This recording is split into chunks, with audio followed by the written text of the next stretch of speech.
Hello, this is Eric Hadaway of Seinu Gardens. Today I'm actually doing a second part to the soil video for a slightly longer video.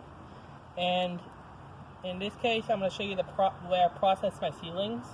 As you can see here, I have an evergreen, I think it's a Mikowa Japanese black pine. Not sure if it's Mikowa or not. But as you can see, this one actually has a significant amount of roots, as well as a lot of leaves at the top. So my processing for something like this is I first do a little bit of minor root pruning and just prune off the stuff that's getting in the way, which means probably cutting it about right there. Just getting rid of the excess stuff so I can use. Actually, I'm going to be bringing the washer, which I have right here, from the bottom. And since I feel that would be less dangerous to the plant compared to taking it from the top, because the roots can be reduced, but the top, it's just not going to go through there very easily. And after pruning it, basically just slide it through like so. Be a little bit careful with some of the roots, since you just basically pull it all the way through. Actually, I got pull off a little bit of roots there. And then bring it back down, and I actually take it just below the place where the root starts, which on this is right here. Actually, it looks like it may even be a little bit higher, but right around there where that first root is, take it about ½ an inch to 3/4 an inch below that. And if there's extra roots that are being held down by the washer, I don't really worry about it, and that's because eventually they'll graft into the main stem of the main root of the tree, and it'll become a layering anyways. And the roots will come out all around it just like you would with a layering, or rather an air layering technically. But in this case, it's closer to a layering. And then what I do is I take a regular 3-gallon nursery pot and I fill it up with soil to enough level that the plant will. I'll show you. As you can see, the plant is actually, the top of the root is about to the point right here, to this line right here at the rim. And I just line it up so that it's approximately at that level. The washer is slightly below that level, and then I just fill it the rest of the way. I just want to make sure it's actually lined up evenly so I don't have uneven roots, because sometimes that can happen, especially with other seedling examples, which I'll show here. Give you an example of where some other problematic seedlings with this process. Got that one set up. I'm not going to water them right now. What I actually have is over elsewhere in the yard is a tub filled with water, and once I get a reasonable amount of seedlings done, I'll just sit them in water and just let them soak. They just submerge in the water, and it's to the depth a little bit higher than the soil level, so about right here. And I just sit them in there. I may hold them a few minutes if there's not many in there, because they tend to float because it's completely dry soil. But I just do that with the seedlings. I have here a reasonably sized seedling, not very thick, but again, we have an issue with branching. In this case, it's much easier. With this one, I can actually come from the bottom or the top. As you can see here, I can go from the bottom in this case. But say in the case that this is actually a much thicker root system with more than just a taproot.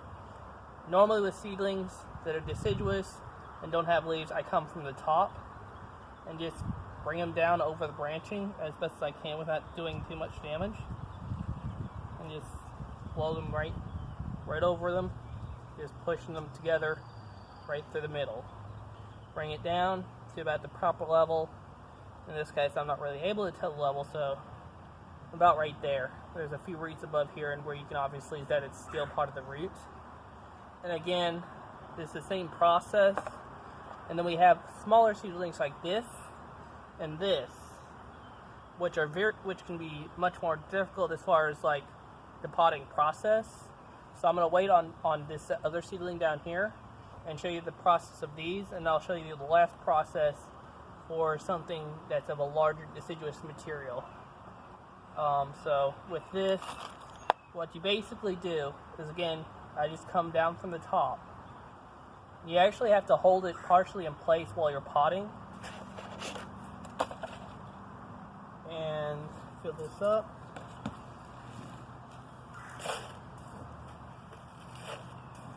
And while I'm at it, there's a tool. This is actually, I guess, it seems like it's just a piece of like metal. I forget what it's called, but it's like a plate metal, I guess, really. Just whatever metal you can find, aluminum, whatever. And I guess I actually got this from an auction, but I assume it was just rolled into this shape and then punch these things through, and it makes a great soil tool. I'm sure it was probably worn down a little bit right here, because right here there'd probably be a corner on something like that. It's a really useful tool and probably pretty easy to make. And it doesn't necessarily have to be metal. It's just mine that happens to be. It's something that won't wear out in the weather. And actually, do it right here. But basically, this one's going to be a little bit difficult because it's so small. But you got to hold it so the roots are actually in place, and hold both the stem and the washer. Get it? Kind of like that. Fill it up. And actually, in this case, I'm going to actually get it started. I can't really do it at an angle properly. Right there, you have a basic setup. The washer is supported by soil under it. And once it's you have to basically fill it up to the soil while holding the seedling and the washer until this washer has soil to support it, like that. And then after that, you just fill it the rest of the way to cover the rest of the root above the washer. And actually, in this kind of fashion, you don't necessarily have to bury it to the exact level of the root. You can bury it a little bit above if need be, just simply because it's a layering and over anyways. The only case that it might not work is something like a pine or something that does not root readily from a regular air layering, in which case you want to focus mainly on the root. Here's an actual black pine. It's actually a little bit easier than the other one. I'm looking at it right here. The root starts about right here. So actually, I'm just gonna go it up to right here at this root, and prune this one just a tiny bit, just so that it doesn't continue to grow and become like a long, overly strong root. This one may not necessarily do as well as some other because it has a strong side root and nothing else. And again, you just basically build the soil up, and you just place it there, and just like I've shown before with the other black pine. It's not very complicated. It's a simple process, and it should produce a good root base. Basically, what happens in the layering, just to describe it, is as the root and trunk thickens, it eventually gets cut off, and the circulation gets cut off, similar to a wire around a stem during an air layering. And it just cuts off the circulation. It develops roots above it, and as it grows out sideways, it forms a wide root base. And as it goes over, and eventually it'll start going down over the sides, and it produces a good wide root base for bonsai. Basically, it just grows out, and eventually, I guess, show you kind of like that, I would guess. This is actually my first year actually doing this on a large scale. I've noticed it on similar seedlings that it definitely creates a wider base, but you have to make sure it's done well and it can root well. Otherwise, and that it's covered with soil properly. Otherwise, it won't necessarily form the roots properly. The main thing is getting it covered with at least a ½ inch to 3/4 of an inch soil, so that it can actually form a proper root system. And otherwise, it'll just widen like a layering, but it won't actually have the soil to form the roots in. And I'll be continuing this in part 3, where I'll be showing some of these mimosa trees, which are native to this area, which is Raleigh, North Carolina.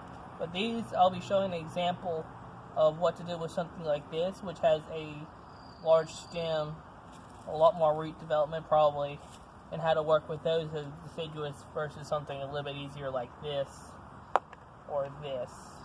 In which case, I feel the best way to do this is with first year seedlings, because usually they rarely have any branching. This one, I'm not sure how old it is. I actually bought it recently at a bonsai meeting. In this case, it actually does have some minimal branching, but not much. So, I'm going for now, prepare for part 3. Again, this is Eric Hadaway of Seinu Gardens. This is Eric Hadaway of Seinu Gardens. This is part 3 of the seedling video, where I'll be showing you how to deal with deciduous seedlings with a really large and good, well actually in this case a really good root system to start with. In this case I just have a single trunk, just slide it down, and at the bottom you actually want to push it down around the roots to actually get to the point that you want, which don't be scared to actually scar any of the roots. In this case I actually broke one of them, but it's not a big issue. The roots will be fine, especially the major ones. And even if some of them die, we got plenty of roots down here in this case, and it'll, right here is where the roots will start again. This is actually part of the tap root. It'll just layer naturally. This is the end of part 3. Thank you for watching. This is Eric Hadaway of Seinu Gardens. So long. Okay, this is Eric Hadaway of Seinu Gardens.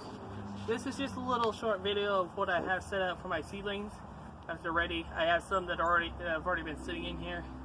It's just a tub of water. Just a regular tub, and as you can see, they're actually just above the soil line, soaked up. I just sit them in here. Sometimes they get at an angle, so you have to hold them a little bit, like that. And I just take these and sit them with the rest of the seedlings I have, which is right over here. I've got quite a few already started, and that's basically all I do with that. Again, this is Eric Hadaway of Seinu Gardens. Just a little short video of what I do to water my seedlings.